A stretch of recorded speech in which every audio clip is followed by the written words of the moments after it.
I never believed the sky could bleed until I saw it that night. Ribbons of burning violet and jagged teal streaking over the Nevada desert like open wounds. It wasn't a meteor shower. It wasn't auroras. It was something alive. Something falling. I was driving west on Route 50, the loneliest road in America, my old truck rattling like a coffee can full of bolts, when the first tremor struck. Dust leapt from the dashboard. My coffee sloshed across the seat. And then, impact. Something massive tore through the horizon a mile ahead, carving a molten scar into the earth. My heart slammed into my ribs. I don't know why I turned the wheel and went toward it. Maybe boredom, maybe instinct, or maybe something deeper, a whisper in the bones that said, "Your life's about to change." I parked just shy of the smoking crater and grabbed my flashlight. The air smelled like ozone and burnt copper. Heat shimmered from the cracked soil as I crept closer. I expected wreckage, maybe metal debris, twisted panels, or, hell, an alien corpse. But instead, I found her. She lay curled at the crater's center like a fallen star. Naked, pale. Not in the human sense, but in a kind of luminous way. Skin like polished moonstone laced with shifting patterns, faintly glowing under my beam. Long tendrils of silver hair pooled around her shoulders, and her body trembled as if the world was too loud. I froze. Then her eyes opened, violet, vertical-pupiled, and terribly aware. She looked right at me and whispered, "Human. It's itching badly. You must inspect me." I thought I misheard. Then she sat up, wrapping her arms around herself with a flinch, and said again, more urgently, "Please. It itches. The Kralish, they burrowed inside during impact. They're still under my dermis." I blinked, trying to translate her words. "Burrowed?"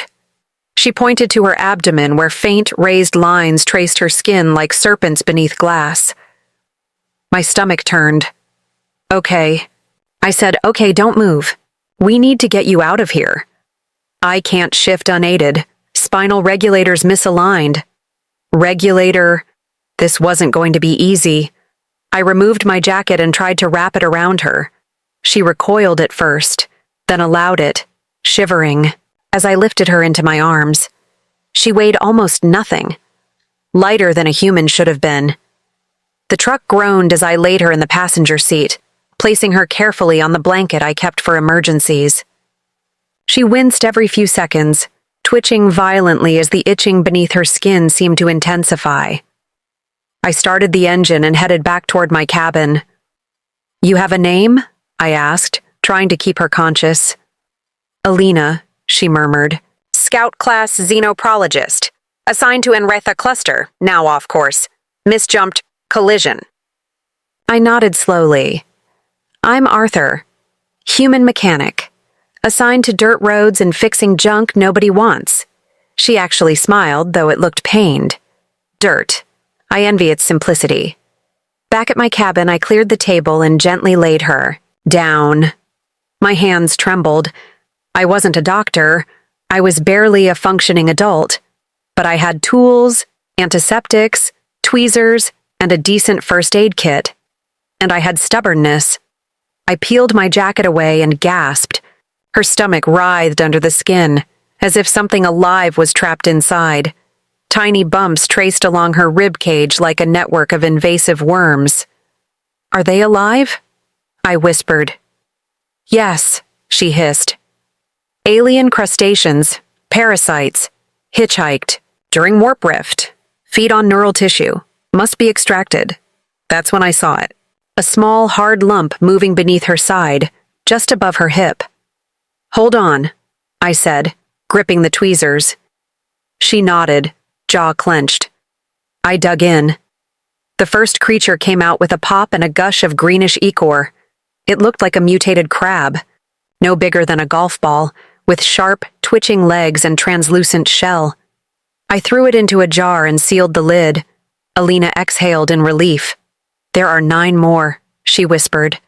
They move in clusters, linked by nerve signals. Removal must follow sequence. I stared at her, then at the squirming thing in the jar. Of course they are, I muttered. The next hour blurred. I worked silently, carefully. Each extraction was worse than the last. Some lodged near her spine, some close to her throat. She never screamed. She bit down on a leather strap I gave her and endured each cut like a soldier. When the last crab was removed, her body slackened like a puppet with its strings snipped. Her glow dimmed, but her breathing stabilized. I collapsed into the chair, across from her, arms bloodied, clothes soaked in sweat. "You're gonna be okay now," I murmured. She opened her eyes and said softly, "You've risked much." Why? I didn't know how to answer that. Maybe I didn't like watching people suffer. Maybe I was lonely. Maybe the universe wanted me to matter for once. Felt like the right thing, I said. She blinked slowly, then smiled. "For what it's worth," she said, "you saved more than me. Those parasites breed rapidly. If they reached your biosphere..." I swallowed hard. She fell asleep soon after. I stayed awake, watching her chest rise and fall, wondering what kind of cosmos she came from, what horrors she'd seen. The sky outside was calm now. No more fire, no more light, just darkness and the quiet hum of crickets. But everything had changed, because in the span of one night, an alien girl had crashed into my world, whispered desperate words, and placed her life, her alien, infected, celestial life, into my trembling hands, and I had answered. Even though I didn't know it yet, the itch was only the beginning. When Alina finally awoke, it was mid-morning. Sunlight slanted through the wooden blinds, casting golden grids across her silver-streaked hair. She looked better. Still strange, otherworldly, but stable. Her breathing was steady. Her skin, no longer shifting with alien movement, and her eyes had lost the haunted glaze. I was at the kitchen counter brewing instant coffee, watching her through the haze of steam.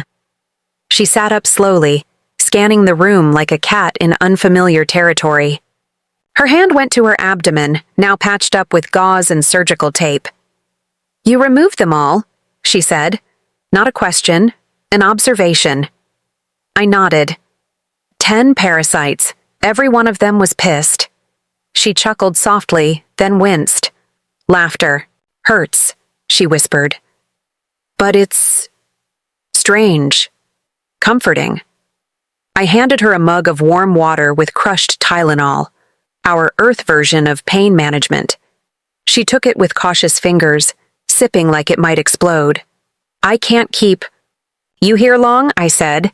"Sooner or later somebody will come looking, and if they see you, they won't understand. No, they'll panic. Authorities. Military. Labs." I paused. "Dissections." She nodded slowly, her eyes drifting toward the boarded-up. "Windows." "I'm not the only scout," she said. "There were others. But we scattered. We weren't meant to crash. Something interfered. A rift was jammed, deliberately. That got my attention." "Deliberately?" I asked. Alina sipped again and leaned back, her gaze distant. "There's a faction, a rogue element within the Spiral Dominion. They oppose peaceful contact, want the humans to remain unaware. They saw our visit as contamination." "And they sabotaged you?" She nodded. 3 ships entered the Veil. Only one emerged, mine, and even that wasn't luck. I barely escaped with functional thought. I didn't pretend to understand all of it, but I understood sabotage. I understood betrayal. I'd been married once. The next few days blurred into a strange routine.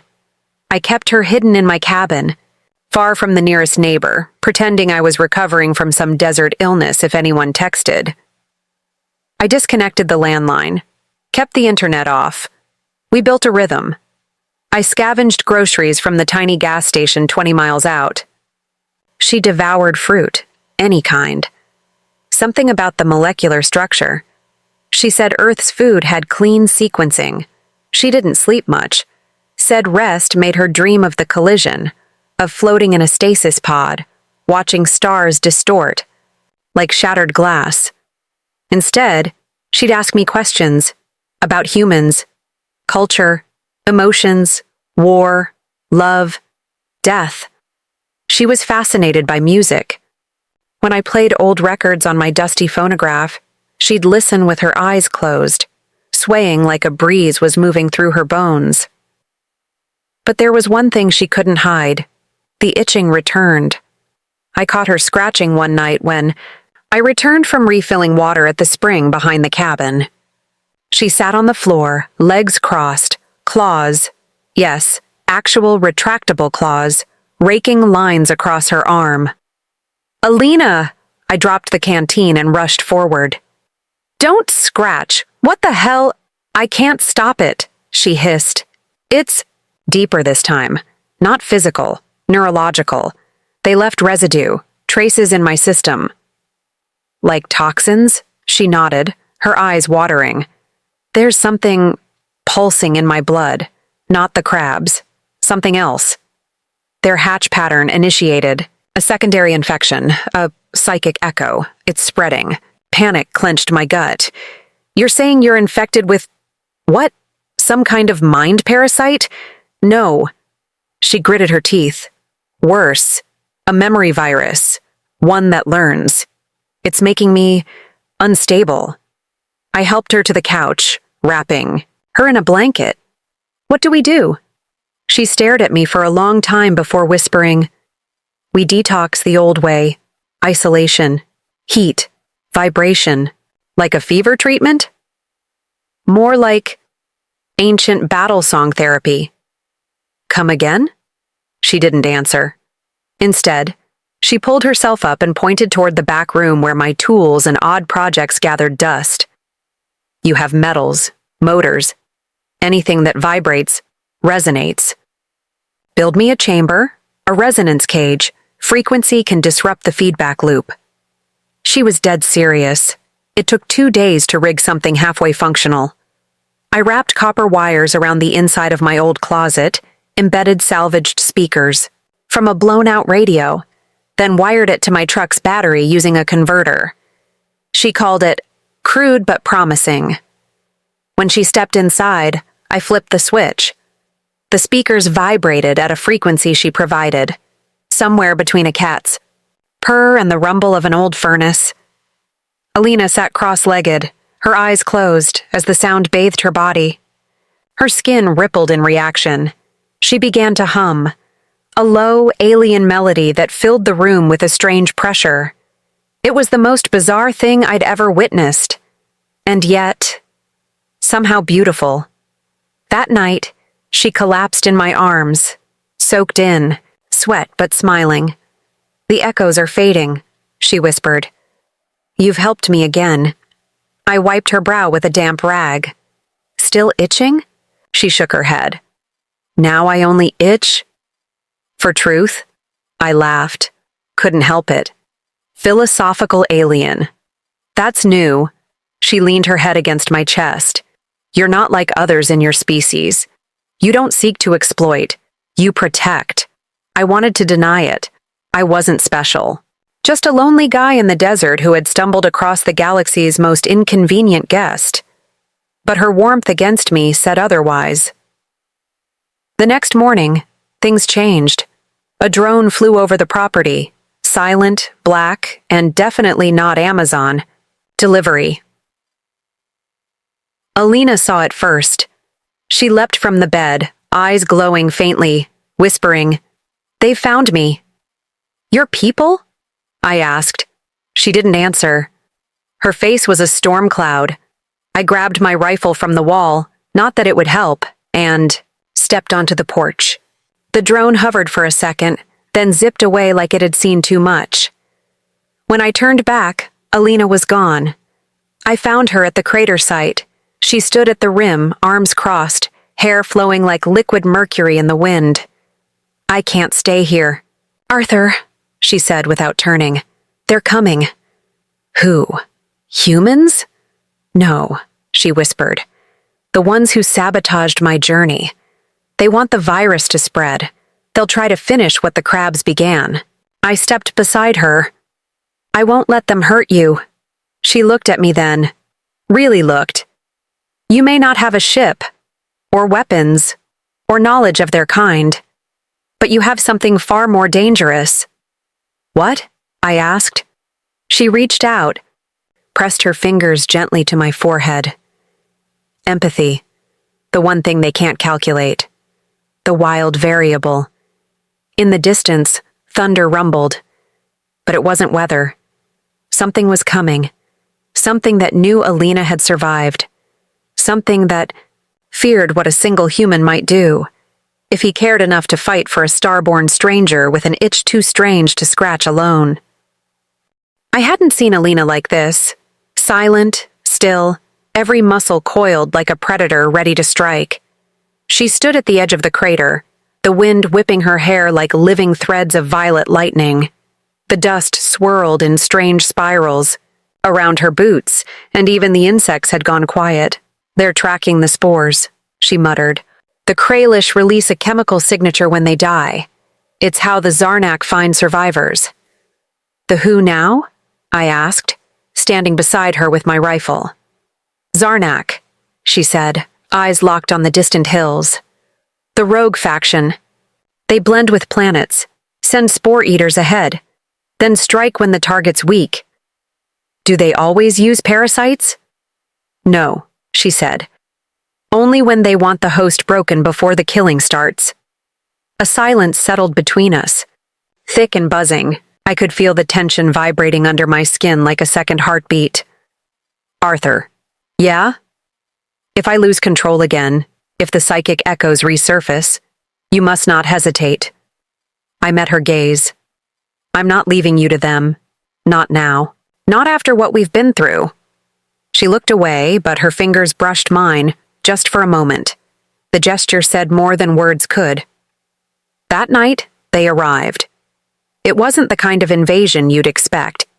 No booming ships from the sky, no laser fire, just dust. Thick, unnatural dust pouring over the mountains like a second skin for the earth. It moved with purpose. I heard the scraping first. Metal against stone, like a blade being sharpened.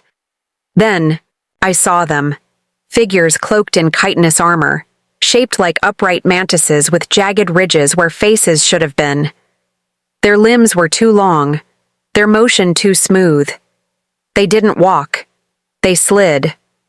I shut the cabin lights and ducked. Inside, grabbing Alina from her perch by the window, "They've breached the perimeter. They're already inside the visual field," she whispered. "Too fast. Too soon." I checked the charge on my rifle. Only 4 rounds left. "Are they here for you?" "No," she said, voice low. "They're here for both of us now. We..." Escaped through the back, into the gully behind the cabin. I led her down a ravine where the truck couldn't go. She moved slower than before. The infection might have been purged, but the damage lingered. "They'll split," she said. "Some track you, some me. How do you know?" "It's what I'd do." We reached the dried creek bed and stopped for breath. My chest burned from the cold air. Her hand was tight around my arm. "I have to draw them away," I said. "You stay here, hidden. Let me lead them off." "You wouldn't make it 10 minutes," she snapped. "Their heat vision scans are 10-fold your range." "Then what's the plan?" She turned to me slowly, her expression heavy with something close to guilt. "There's an ancient code among my kind, a signal, a scream. It calls for what your people might call divine fire." "You're talking about a flare?" "No," she said. "I'm talking about an orbital weapon. It'll wipe out a radius, including everything within it. Even me." "No," I said instantly. "There's no other way. There's always another way." She looked at me, truly looked, at me, and her voice cracked when she said, Then make one, Arthur, because they're closing in. We didn't have time to argue. The Zarnak dropped into the gully like shadows unzipping from the sky. 2 in front, 1 behind. I fired. Hit one in the throat. It hissed and crumpled, leaking yellow mist. "Run!" I screamed. Alina turned and bolted with me through the ravine, dodging stone and branch. Energy pulses scorched the earth behind us. One passed my shoulder and took a chunk of rock from the wall. My legs burned. Her breathing rasped. We rounded a curve and dove into an old cave I discovered years ago, while hiking. "Only one way in," I said, panting. "We can funnel them here." She didn't respond. Her eyes had gone wide. "They've activated a mimic," she whispered. "A what now?" Before she could explain, I heard it. My voice. "Alina, please, help me." It echoed from the cave. Mouth. I turned. There I was. Or something that looked like me. Perfectly. Same eyes. Same scars. Same tone. "Arthur," it said again, lips twitching. "I'm here to protect you." Alina stepped forward, eyes glowing faintly. "That's not him," she whispered.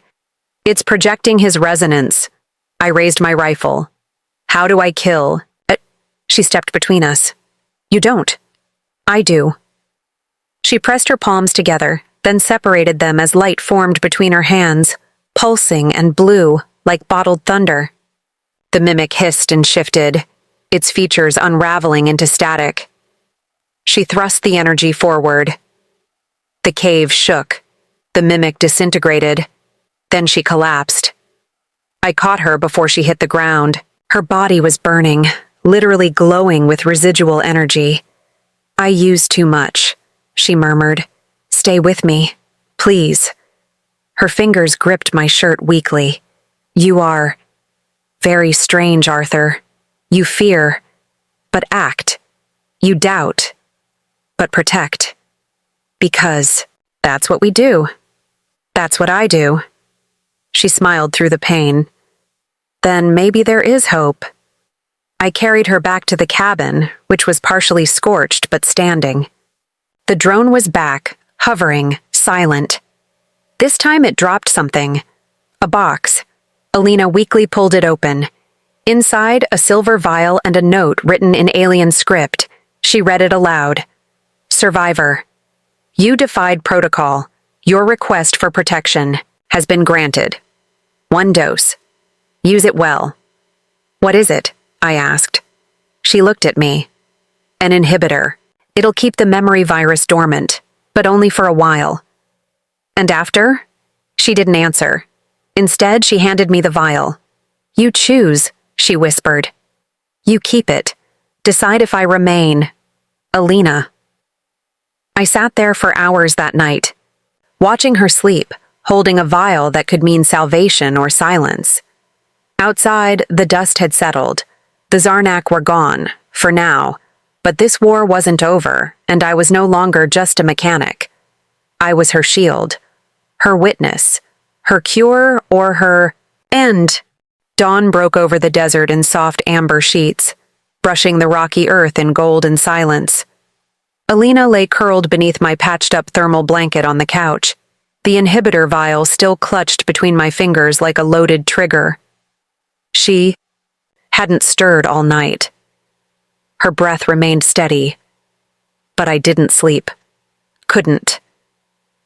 My mind spun in loops, echoes of mimic voices, her collapsing in my arms, and the terrifying elegance of the creatures that hunted her. What scared me most wasn't what she was. It was what she had become to me. By noon, she was awake and walking, slowly, carefully. Her strength was returning, but her glow had dimmed, and the vibrant pulse beneath her skin now flickered, like a dying signal in a void. "You didn't use it," she said quietly, noticing the vial still in my hand. "No," I answered. "Why?" "Because you asked me to choose," I said, walking toward her. And I realized something. I'm not afraid of you changing. I'm afraid of choosing for you. She tilted her head, confusion in her eyes. I'm human, Alina. We screw up. A lot. We burn what we love and sometimes run from what we need.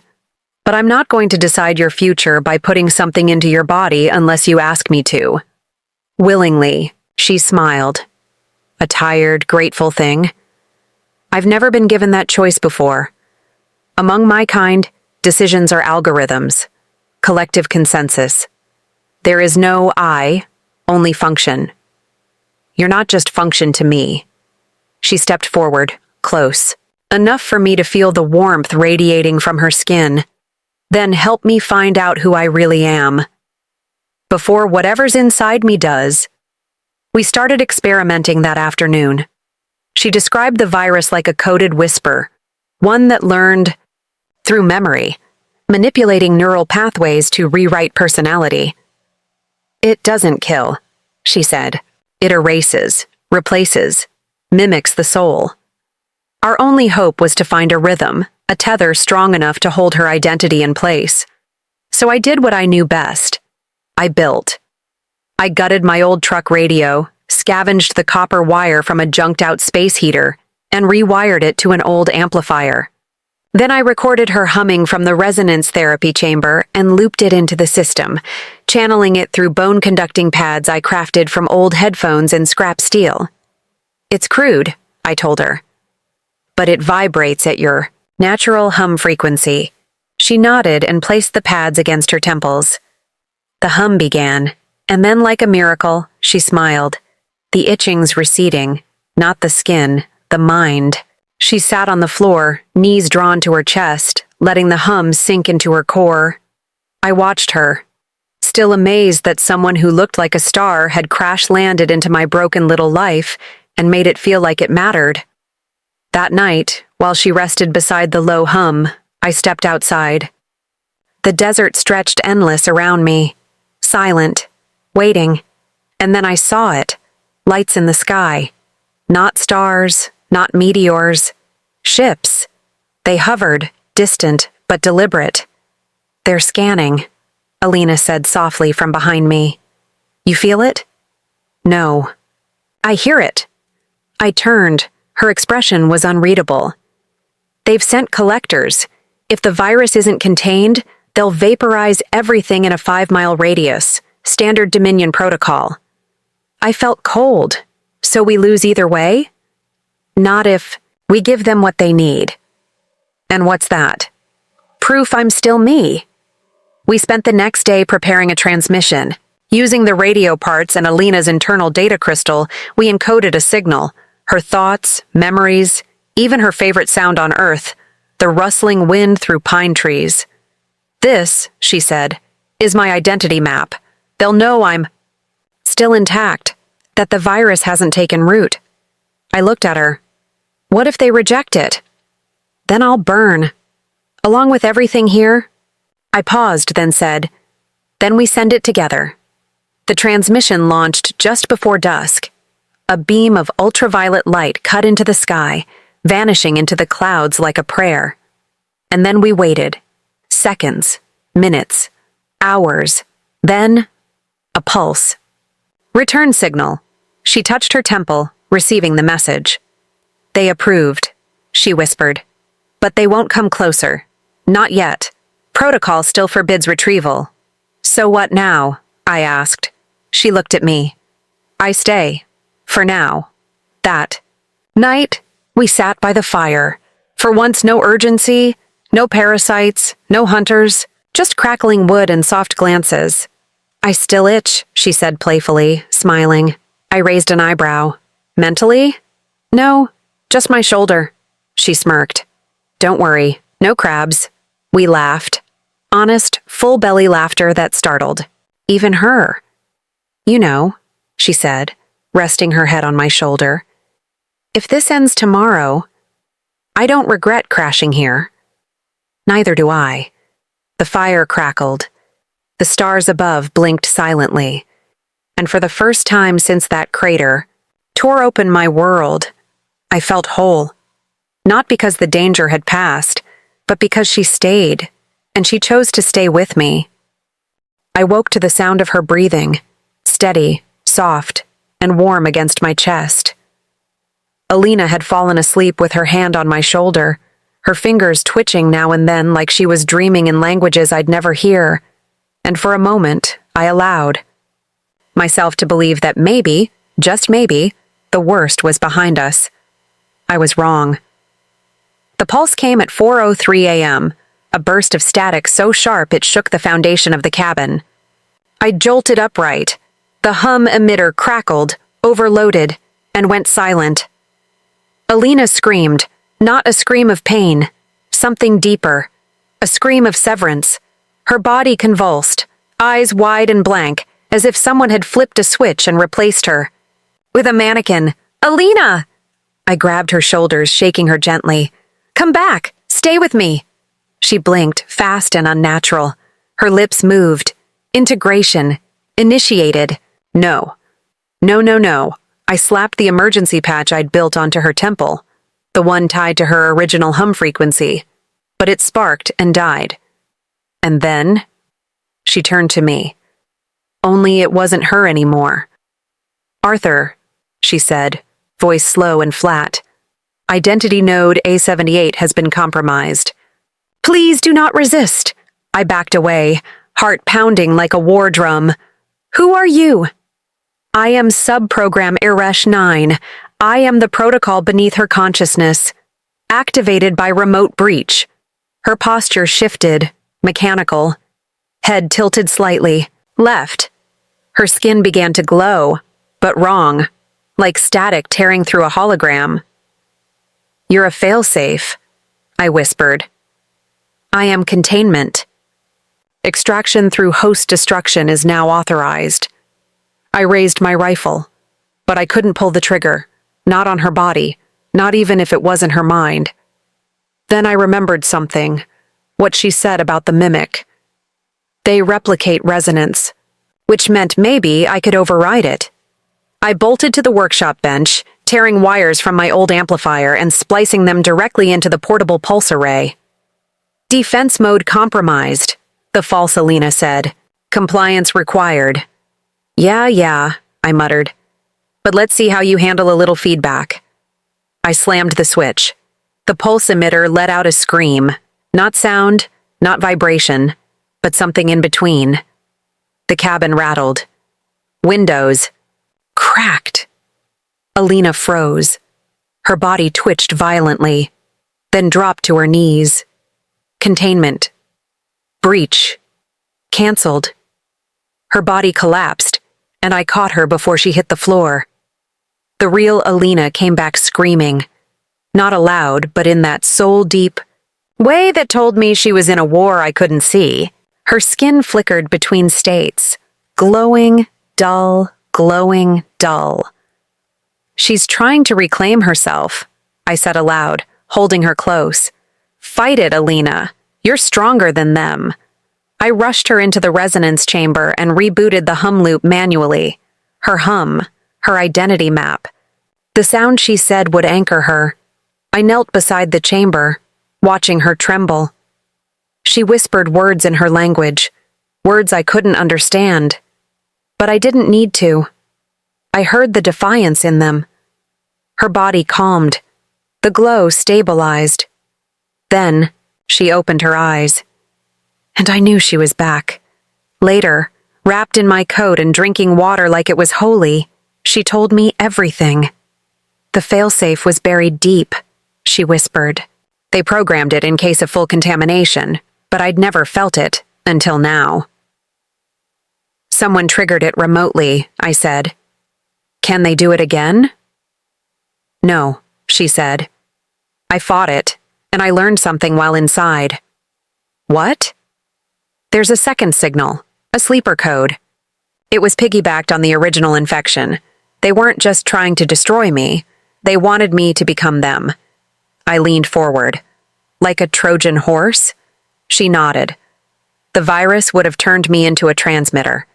Anyone I bonded with, emotionally or physically, would receive the code next. It was never just about me. It was about us. I froze. I had touched her, held her, slept beside her. Am I? She shook her head.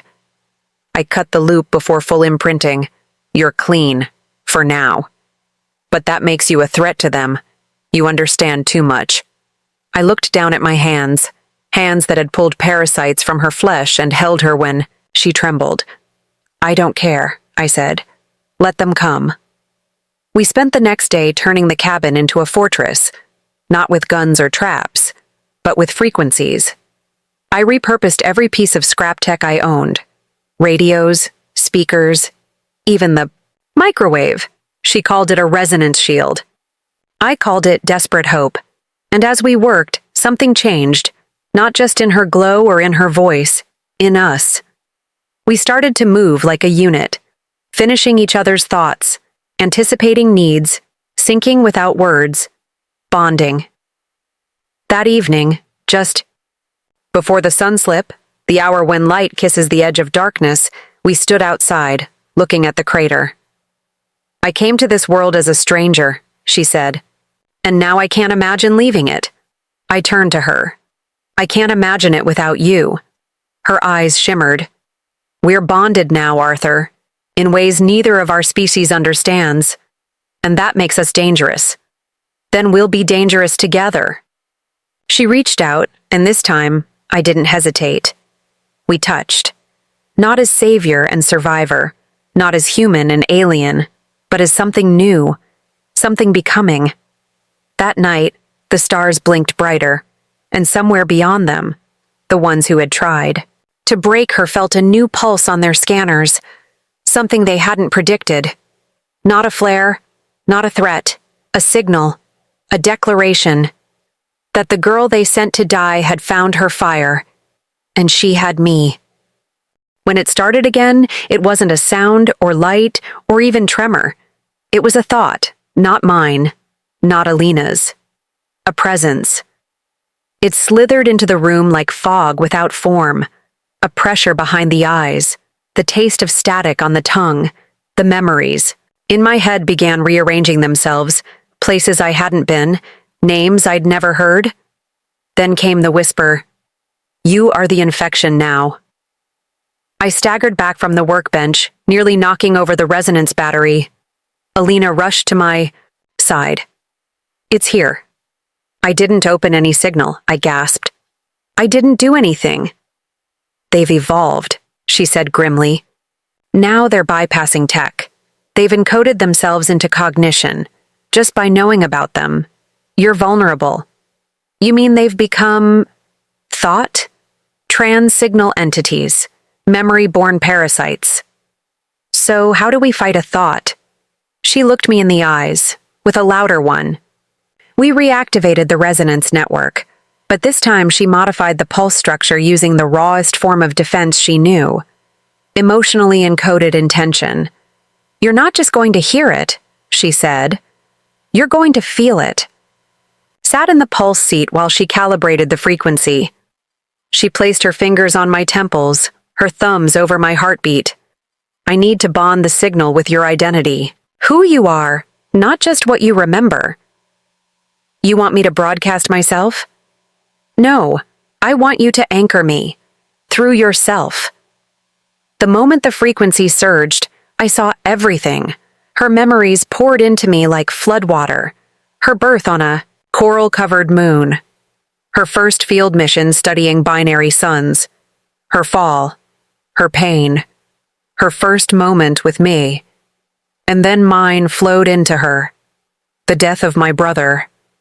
The night I left college and never looked back. My father's fists. My mother's silence. And the first time she said, "You helped me." Our minds fused, not fully, not permanently, but like two rivers crossing paths. The signal bloomed outward in a shockwave of self. The Zarnak felt it instantly. Their probes that had once hovered quietly outside the valley exploded and synchronized. Bursts of ultraviolet fire. No weapon, just will. Alina grinned. "We infected them this time," I laughed breathlessly. "How's that for a human virus? But victory is never quiet." The sky cracked open 5 hours later, a clean line, like the horizon had been unzipped by a god's scalpel. From it poured something we hadn't seen before. Pure data given shape. The Zarnak came. Not physically. Not like the mantis-faced ones from before. These were avatars of noise, clad in photonic armor, their edges flickering like television. Static. Alina's face paled. They've initiated the erasure protocol. I aimed my rifle again, even though I knew bullets were meaningless now. They're going to overwrite this entire region, she whispered. Reality will be corrected. I grabbed her hand. Then we overwrite them first. We raced into the old mine shaft near the crater, a place where she said the Earth's natural magnetic fields could amplify our resonance wave without satellites intercepting it. I rerouted the backup coils. She merged her hum frequency with mine using a manual override. This will work, I said. It has to. She paused. There's something I didn't tell you. I stopped mid-wiring. What? If this works, my consciousness may merge permanently with yours. I blinked. Like, possess me? No, she said. Like, live inside you. 2 voices, 1 body, no separation. I stared at her, heart pounding. You're saying you'd become part of me? I won't force it, but if I stay outside during the burst, I'll disintegrate. They'll target me first. Will it hurt? For you? Maybe. For me? Less than losing. You? I didn't hesitate. Do it. The resonance charge peaked. She stepped close, placing her forehead against mine. I'm sorry, Arthur, she whispered. But this is the only way I can live. And then the wave hit. The world went white. Not from light, but from presence. Saw her again, not with eyes, but through every nerve ending. She entered me. Memories, instincts, knowledge I didn't have moments before. My muscles vibrated. My vision split, and then it all snapped back. The Zarnak shrieked as their form dissolved. First light, then code, then nothing. Silence. I stood in the mine. Alone, or so I thought. Then came her voice. Not outside. Inside. You still with me, Arthur? Placed my hand over my heart. I am. Are you? Always. I walked back into the sunlight, a man who had saved a life by becoming more than one. And though the world would never know what happened in that desert, I knew I would never be alone, again. Because somewhere in my soul, a girl from the stars had found her voice, and made a home inside a human heart. Living with Alina inside my mind wasn't like hearing an echo. It was like remembering a song someone else had written on your bones. At first, it was subtle.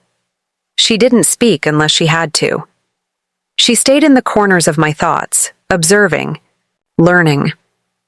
I'd feel a sudden pull toward certain materials, certain frequencies, and realize she was nudging me, guiding my instincts like a second heartbeat. But over time, the boundary blurred. I could taste memories that weren't mine. I could see places she'd walked, dream in a language I didn't understand. And more often than not, when I reached for a tool or rewired a signal device, my hands moved before I thought. We were becoming something new. It had been 3 weeks since the Zarnak disintegrated in that mine. 3 weeks since the stars closed their wound and Earth went quiet again. Nobody came. No men in suits. No ships. Just birdsong, wind, and the familiar crunch of my boots on the dusty earth. I should have felt safe. But that was the funny thing. Peace. Felt alien now. They'll come back. She said it gently, not as a warning, but as truth. But not for war. For study. For correction.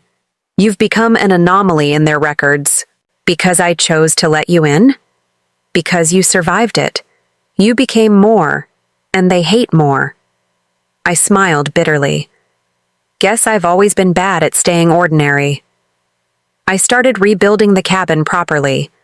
Reinforced the roof, repurposed the crater into a reflective field of copper rings and iron rods. Her idea. She called it a signal scatter basin, something that would warp incoming transmissions and keep us unreadable from orbit. We weren't hiding. We were evolving quietly. Each morning, I'd feel her stirring before I opened my eyes. And we'd sync. Body, thought, intent. It wasn't possession. It wasn't control. It was cohabitation. I could walk. She could think. I could build. She could teach. One morning, I picked up a wrench and felt her sadness in my fingertips. You miss having your own form. She didn't answer for a long moment.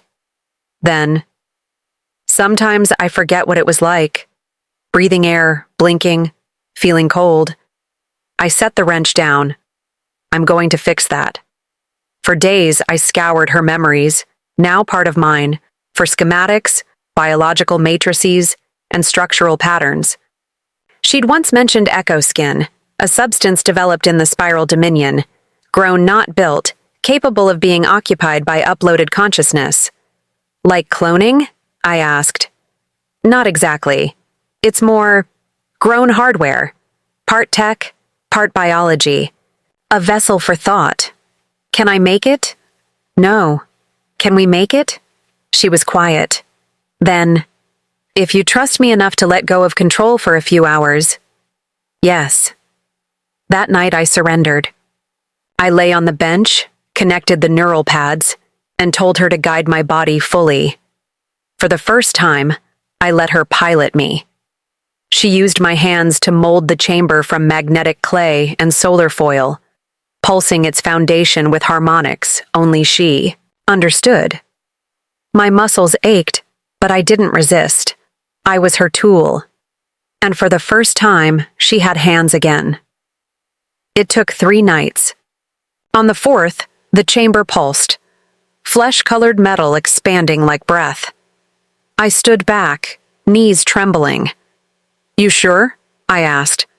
Her voice inside me was trembling too. Yes. Let me go. I placed my palm on the surface. The hum recognized us, our signature, and then, like pouring a soul into waiting skin, she left me. The moment she stepped out, I knew she was real again. She stood upright, blinking into the night, body wrapped in the echo skin. Taller than I remembered, hair darker, but her eyes, those glowing violet eyes, were unmistakably Alina. I stepped toward her. You okay? She smiled. I'm more than okay. I'm me. I didn't wait. I pulled her into my arms. She felt warm, solid, and electric, like hugging thunderclouds and sunlight all at once. You came back. You let me. We lived in that new rhythm. I'd build in the day while she calibrated the shields. At night, we'd watch the stars, her fingers intertwined with mine, her breath sinking to Earth's rhythms again. We planted a garden, small, wild. Tomatoes never grew right, but she liked them anyway. Sometimes she still itched, just slightly, out of habit. She'd scratch her shoulder and laugh. No crabs this time, promise. But we both knew the scars they left weren't physical. They'd changed her, changed me, and somehow made us whole. Then one morning, the scanner chirped. A message. Low frequency, raw code. Translated, it read, "You are acknowledged. Stay hidden. Stay human. For now.